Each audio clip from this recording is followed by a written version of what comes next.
धन्यवाद सभापति महोदय। मांग 42 और 45 पर आपने मुझे आज अपनी बात रखने का मौका दिया, इसलिए मैं आपका बहुत बहुत धन्यवाद ज्ञापित करता हूं।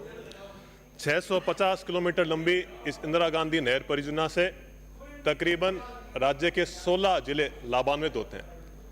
इस नहर से तकरीबन 65 लाख बीघा से भी अधिक धरती सिंचित होती है और तकरीबन चौथाई राजस्थान की आबादी इसी से अपना पीने का पानी लेती है। तो इसलिए इसे रेगिस्तान की गंगा कहना कोई गलत नहीं होगा।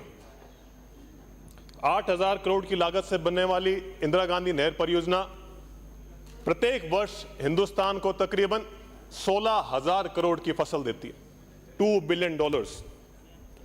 इससे न सिर्फ शिक्षा के क्षेत्र में, चिकित्सा में, कृषि के अंदर पानी के क्षेत्र में विकास होता है, बल्कि ग्रामीणों का जीवन शैली, रहन सहन, पहनावा, यहां तक कि रिश्तेदारी में भी इससे सुधार आता है। वर्ष 1980 से 1999 तक इंदिरा गांधी नहर परियोजना में बेलदार, मेट व गेज रीडर जैसे श्रमिकों की भर्ती रखी गई थी, जिनका नहरी तंत्र की सुरक्षा करना व जल वितरण पर प्रभावी नियंत्रण व निगरानी रखने का काम था। परंतु समय बीतता गया और समय के साथ साथ लगातार ये श्रमिक सेवानिवृत्त होते गए और आज के समय के अंदर मात्र 3% स्टाफ ही बाकी है, जो 2026 तक शून्य हो जाएगा। मैं राज्य सरकार से मांग करता हूं कि 5 वर्षों में प्रतिवर्ष 1000 केनाल गार्ड, बेलदार, मेट व गेज रीडर जैसे श्रमिकों की भर्ती करी जाए, जिससे सिंचाई प्रणाली सुदृढ़ हो, मजबूत हो और सुचारू रूप से चल सके। इतने विशाल नहरी तंत्र की सुरक्षा तथा जल वितरण की पानी चोरी रोकने के लिए अपन को एक विशेष टास्क फोर्स की भी आवश्यकता है, जो इस पूरे के पूरे राज्य के अंदर काम आएगी। प्रदेश की विभिन्न नहरी सिंचाई प्रणाली जैसे नर्मदा नहर प्रणाली हो व खासकर इंदिरा गांधी नहर परियोजना के अंदर जो विशाल सिंचाई क्षेत्र है, इसमें सिंचाई विभाग के काफी पद रिक्त हैं। वह विभागीय कार्रवाई का भय नहीं होने के कारण से कई असामाजिक तत्व बेखौफ होकर खुलेआम साइफन के माध्यम से, पंप सेट के माध्यम से चोरी करते हैं। इससे यह होता है कि अंतिम छोर पर बैठे हुए किसान को प्राय खुद के हिस्से का निर्धारित पानी भी नहीं मिल पाता है। केंद्र राज्य सरकार के हजारों करोड़ रुपए खर्च करने के बावजूद भी मजबूत पानी चोरी रोकने के कठोर नियम नहीं होने से आजादी के 77 साल बाद भी टेल पर बैठा हुआ कृषक आज भी एक एक बूंद पानी के लिए तरस रहा है। जुलाई 2022 में सुप्रीम कोर्ट ने निर्णय देते हुए निर्देशित किया कि जांच एजेंसियों को 7 वर्ष तक की जेल की सजा वाले अपराधों के लिए आरोपी के उपस्थित होने का नोटिस जारी किए बिना और फिर इसे स्पष्ट रूप से निर्दिष्ट किए बिना आरोपियों को गिरफ्तारी करने से बचना चाहिए। हिंदुस्तान के अंदर अपराधियों को गिरफ्तारी का भय होता है, जब ये भय भी खत्म हो जाएगा तो ये व्यवस्था कैसे चलेगी।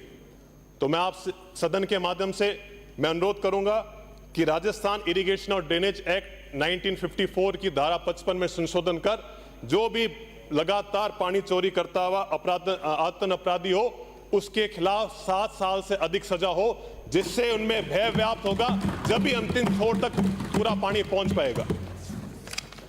इंदिरा गांधी नहर परियोजना के विशाल सिंचित क्षेत्र के सीईडी विभाग द्वारा 1985 से 2000 के बीच में खाड़ों का निर्माण करा गया था। इन 30 से 35 वर्ष पूर्व निर्मित खाड़ों की ढंग से देखभाल नहीं हो पाई, रख रखाव नहीं हुआ और विभागीय लापरवाही से आज अधिकतर खाड़े टूटने की स्थिति पर है। साथ ही इन खाड़ों की मरम्मत हेतु कोई नियमित बजट प्रावधान भी नहीं है। इसलिए राज्य सरकार से अनुरोध करता हूं कि सीईडी खालों की मरम्मत हेतु 25 से 30 वर्ष की एक न्यूनतम समय सीमा तय करी जाए और हर प्रत्येक बजट वर्ष में प्रावधान कर इन खालों की मरम्मत करी जाए।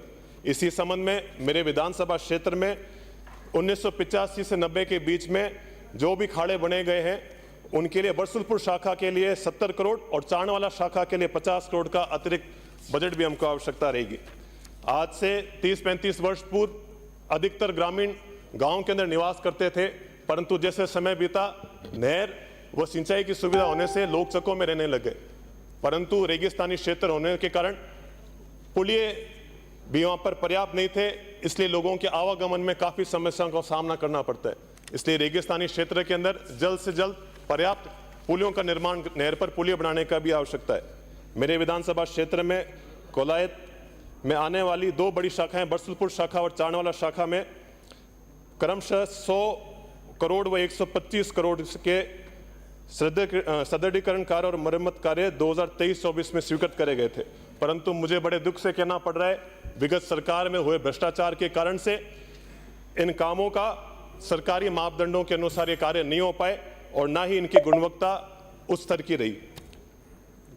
इनकी मैं ये लगातार 35 वर्ष के लंबे इंतजार के बाद हमको ये फंड मिला और आगे आने वाले 35 साल बाद भी हमको ये फंड नहीं मिलेगा। इस विषय की गंभीरता को देखते हुए मैं सिंचाई मंत्री जी से अनुरोध करूंगा कि जो भी, जैसे कंपनी है गोपी कृष्ण हैदराबाद, ऐसी कंपनी ने जो भी अनियमितताएं इनके काम में हैं उनकी उच्च स्तरीय जांच हो और दोषियों के ऊपर कड़ी से कड़ी कार्रवाई हो, जिससे जनता के हक का पैसा सही जगह लग सके। मेरे विधानसभा क्षेत्र कोलायत के मगरा क्षेत्र के अंदर वर्षा जल संग्रहण और संरक्षण के लिए कोई उचित प्रावधान नहीं है। इससे बहुमूल्य वर्षा जल रेगिस्तान के अंदर व्यर्थ ही बह जाता है और हमारे क्षेत्र के अंदर बाढ़ जैसे हालात होते हैं।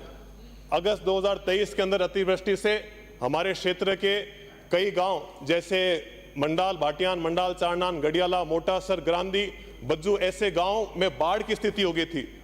वहां पे रोडें टूट गई थी, नहरें टूट गई थी, यहां तक कि लोगों के फसलें, खेत, उनके ट्यूबवेल, उनके सारे साजो सामान नष्ट हो गया था। मैं आपसे अनुरोध करता हूं कि मेरे क्षेत्र में अतिवृष्टि व बाढ़ प्रभावित क्षेत्र में प्राकृतिक एवं पारंपरिक जल स्रोतों का पुनर्निर्माण करने हेतु वाटरशेड और वाटर हार्वेस्टिंग स्ट्रक्चर का निर्माण कराया जाए। इसके लिए अतिरिक्त 5 करोड़ की मैं आपसे मांग करूंगा और जिससे जल संरक्षण होगा, भूजल स्तर भी बढ़ेगा और भूमि का कटान भी कम होगा, साथ में पर्यावरण और पशुधन को भी लाभ होगा। अंतिम में मैं ये कहना चाहूंगा कि जब सिंचाई पर बात चली रही है तो आज अपन सभी को इस आधुनिक भारत के भागीरथ व केसर हिंद महाराजा गंगा सिंह जी को भी याद करना चाहिए। वो उन्हीं का प्रयास था, मात्र 18 साल के अंदर जब वो राजा बने तो 1899 के अंदर छप्पनिया काल आया। इस काल से ज्यादा विनाशकारी काल शायद ही राजस्थान के इतिहास में आया। तो भी मात्र 18 साल के राजा के सामने एक ऐसी चुनौती आई कि उसके सामने उसकी 20% जनता 1 साल के अंदर ही अकाल मृत्यु को हाथ हो गई। इससे विचलित होकर उन्होंने ये प्रण लिया कि आगे भविष्य में ऐसी परिस्थितियों से मेरी जनता को नहीं गुजरना पड़े, इसलिए मैं एक ऐसी नहरी व्यवस्था लेके आऊंगा आगे भविष्य में काल से मेरा क्षेत्र में कोई भी परेशानी नहीं आएगी। इसी के तहत उन्होंने भावलपुर, पंजाब और बीकानेर रियासत के बीच में कई बार वार्ता करने की कोशिश करी, परंतु लगातार वार्ता विफल रही। परंतु उन्होंने साहस नहीं छोड़ा, लगातार लगे रहे। 1921 में तीनों राज्य आपस में एक समझौते में आए और सतलुज पानी समझौता तय हुआ।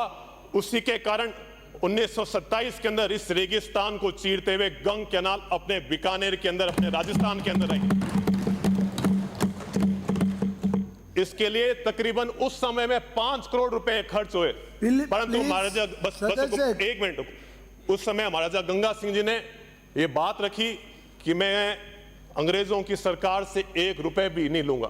उन्होंने खुद के निजी खर्चे पर खुद के महल, खुद के संपत्ति को गिरवी रखकर 5 करोड़ से नहर बनाई और आज उसका लाभ अपन सब ले रहे हैं।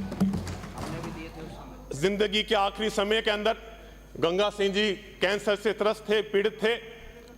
2 फरवरी 1943 के अंदर उनको कोमा के अंदर अस्पताल में भर्ती कराया गया, परंतु मृत्यु से मात्र 1 घंटे पहले गंगा सिंह जी होश में आते हैं और होश में आके हल्के शब्दों में यही बात कहते हैं कि get me the files of Bhakra dam, कि मुझे भाखड़ा बांध की फाइल लेकर आओ। मतलब मृत्यु के आखिरी क्षण के अंदर भी खुद के जनता के लिए जो आदमी लगा वो थे महाराजा गंगा सिंह जी। क्या महाराजा गंगा सिंह जी ये गंग नहर, ये आईजीएनपी जैसा प्रेरणा स्रोत, जिसको आईजीएनपी का प्रेरणा स्रोत कह सकते हैं, वो चीज वो नहर क्या गंगा सिंह जी खुद के लिए लेके आए? नहीं, गंगा सिंह जी वो नहर सभी के लिए लेके आए, 36 कौम के लिए लेके आए, किसान के लिए भी लाए, शोषित के लिए भी लाए, मजबूर के लिए लाए। परंतु बड़े दुख से कहना पड़ता है, यहाँ पर कोई लोग बैठ के ये बात कहते हैं कि ये साहब ठाकुरों का बजट था। खुद के घर को, खुद के महलों को गिरवी रख के अगर कोई आदमी लेके आया, उनके इस पवित्र सदन में उनके लिए ऐसे बात करी जाती है, तो इससे निंदनीय कुछ नहीं हो सकता। माननीय सभापति महोदय,